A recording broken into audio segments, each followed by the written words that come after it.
welcome back to Hedgehog. Hello, we're on day 19. We're nearly on that home straight. So today I'm talking about Wendy Vecchi's Make Art Blendable Inks. Now, many of you will know that I did a class with her last year at Ranger HQ. I learned tons of information.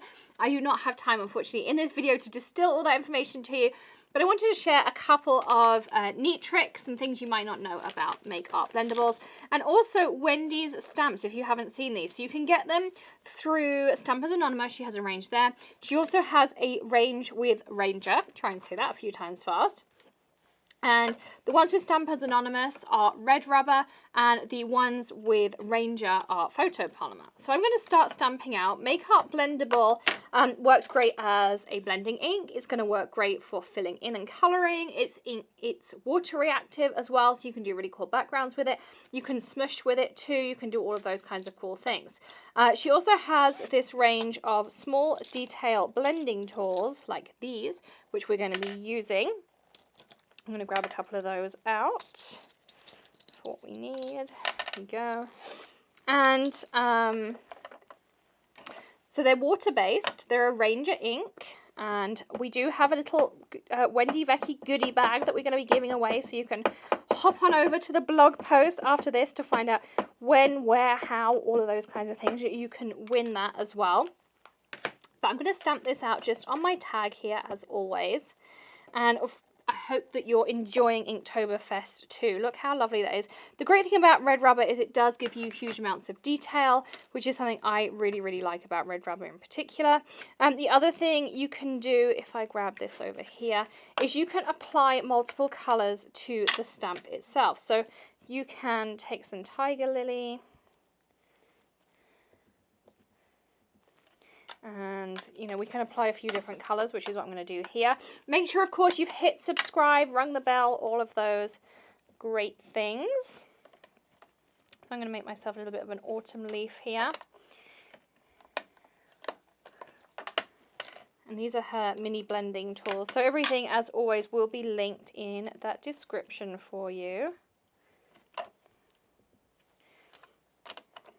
I'm going to add a tiny bit of red geranium as well. Now you have a couple of options. Now, there's back in the day, we used to do something called the huffing technique, which was just on your stamp, and that little bit of moisture kind of just activates it.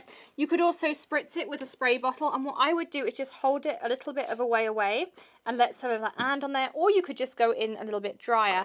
What we're going to do is we're adding that bit of water just to mix the colours and add some patina. And look at that beautiful patina we've got on that leaf. Look at that, isn't that gorgeous? I'm going to lift it all the way up. And you can see those water droplets in there. So you can depend on how much patina, depending on how much moisture you want to add in. But I really love those kinds of techniques. But the one thing I wanted to show you is Wendy's stamps all come with this little mask. And you might wonder why, but it's a super cool technique. You add this mask over the top, just like this, so it fits your stamp perfectly. Also fits her chipboard elements if you're using some of those.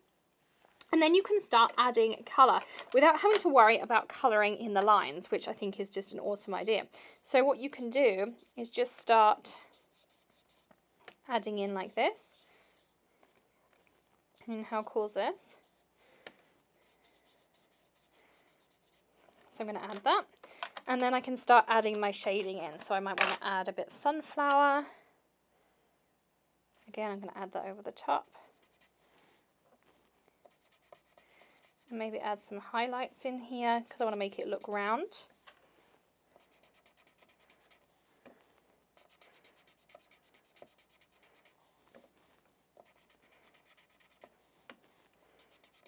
It's super cute, and you see how easy this is. I'm not having to worry about stay within the lines or any of those kinds of things. A little bit of tea rose as well.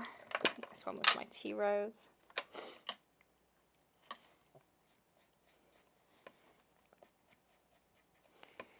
Here. And I'm going to do a little bit of peat moss just to go on that stem. The other thing about her colours is they are all the same colours as archival inks, which we'll be featuring later on. Not in this video, but later in Inktoberfest. So you'll want to make sure you're signed up to get those videos. I mean, how easy was that to colour? And of course, I've coloured it perfectly in the lines. And you can see if I add water, I'm going to get the patina to it. I can add multiple colours to my stamp. So there's all sorts of fun things you can do. And there's endless things I could do with these inks. They are all water-based, so they're not going to be permanent. They're always going to react with water unless you seal, add microglaze, those kinds of things on. But I just love this. I'm going to add a couple of notes. So this is adding colour and water to stamp.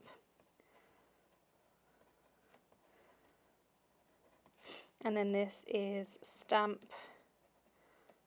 mask, blend with Make Art Blendable. So you can add, of course, as many notes as you want to, but I just want to know for myself that that's what we were doing on this day. So that was day, let me double check my tags, 19. And then I'm going to add it to my book ring. And if you've been joining us for the rest of Inktoberfest, or maybe this is the first video you found, these are all in an Inktoberfest playlist. You can go and check that playlist out. We've done everything from embossing through stencils and using different mediums. We've talked about watercoloring with hybrid inks and no line coloring. We've got more in-depth tutorial coming up. We've done color burst powders. We've had flicking techniques, shimmer powders, easy coloring, harder coloring, practicing, brush markers. We've talked about pearl alcohol inks, one of my favorites. We've talked about pigment inks, different shapes you can make, coloring your own custom colors of glitter. So lots and lots of fun things. So go check out the rest of that playlist as well. Thank you so much for joining me at Hedgehog Hollow, and I'll see you again tomorrow for day 20. I'll see you then. Bye.